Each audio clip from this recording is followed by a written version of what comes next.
Rise Network. The revolutionary leader Thomas Sankara is considered one of the greatest African political figures of the 20th century. Africa's Che Guevara. Welcome to our channel The Rise Network. Please like and subscribe for more videos. Thomas Sankara was born December 21, 1949, and died October 15, 1987, was a Burkina military captain, Marxist revolutionary, Pan-Africanist theorist, and President of Burkina Faso from 1983 to 1987. Viewed by supporters as a charismatic and iconic figure of revolution, he is commonly referred to as Africa's Che Guevara. He vaccinated 2.5 million children against meningitis, yellow fever and measles in a matter of weeks. He initiated a nationwide literacy campaign, increasing the literacy rate from 13% in 1983 to 73% in 1987. He planted over 10 million trees to prevent desertification. He built roads and a railway to tie the nation together, without foreign aid. He appointed females to high governmental positions, encouraged them to work, recruited them into the military, and granted pregnancy leave during education. He outlawed female genital mutilation, forced marriages and polygamy in support of women's rights. He sold off the government fleet of Mercedes cars and made the Renault 5, the cheapest car sold in Burkina Faso at that time, the official service car of the ministers. He reduced the salaries of all public servants, including his own, and forbade the use of government chauffeurs and first-class airline tickets. He redistributed land from the feudal landlords and gave it directly to the peasants. Wheat production rose in 3 years from 1,700 kg per hectare to 3,800 kilograms per hectare, making the country food self-sufficient. He opposed foreign aid, saying that he who feeds you, controls you. He spoke in forums like the Organization of African Unity against continued neo-colonialist penetration of Africa through Western trade and finance. He called for a united front of African nations to repudiate their foreign debt. He argued that the poor and exploited did not have an obligation to repay money to the rich and exploiting. In Ouagadougou, Sankara converted the army's provisioning store into a state-owned supermarket open to everyone, the first supermarket in the country. He forced civil servants to pay 1 month's salary to public projects. He refused to use the air conditioning in his office on the grounds that such luxury was not available to anyone but a handful of Burkinabés. As president, he lowered his salary to $450 a month and limited his possessions to a car, 4 bikes, 3 guitars, a fridge and a broken freezer. A motorcyclist himself, he formed an all-women motorcycle personal guard. He required public servants to wear a traditional tunic, woven from Burkinabé cotton and sewn by Burkinabé craftsmen. The reason being to rely upon local industry and identity rather than foreign industry and identity. When asked why he didn't want his portrait hung in public places, as was the norm for other African leaders, Sankara replied, "There are 7 million Thomas Sankaras." An accomplished guitarist, he wrote the new national anthem himself.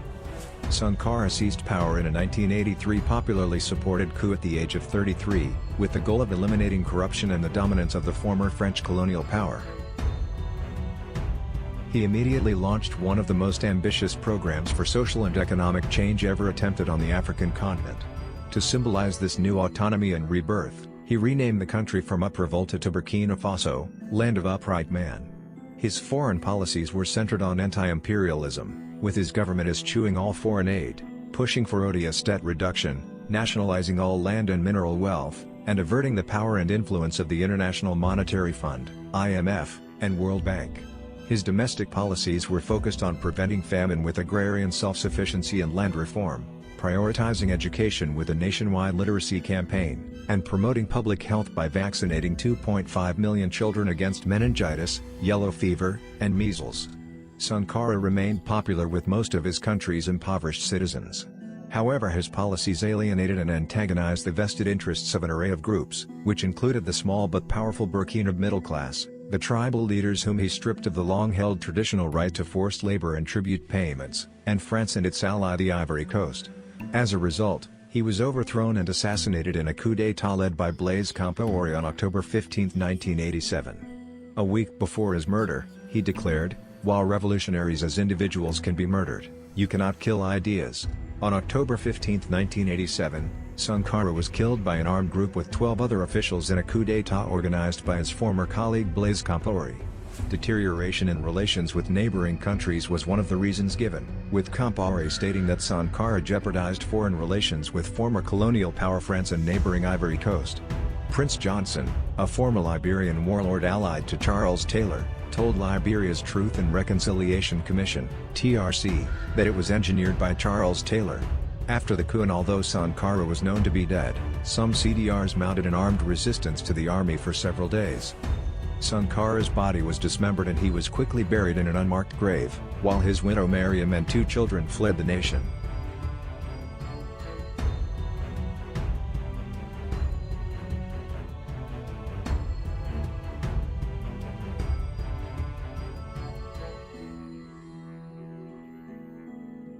Compaoré immediately reversed the nationalizations, overturned nearly all of Sankara's policies, rejoined the International Monetary Fund and World Bank to bring in desperately needed funds to restore the shattered economy, and ultimately spurned most of Sankara's legacy. Compaoré's dictatorship remained in power for 27 years until overthrown by popular protests in 2014.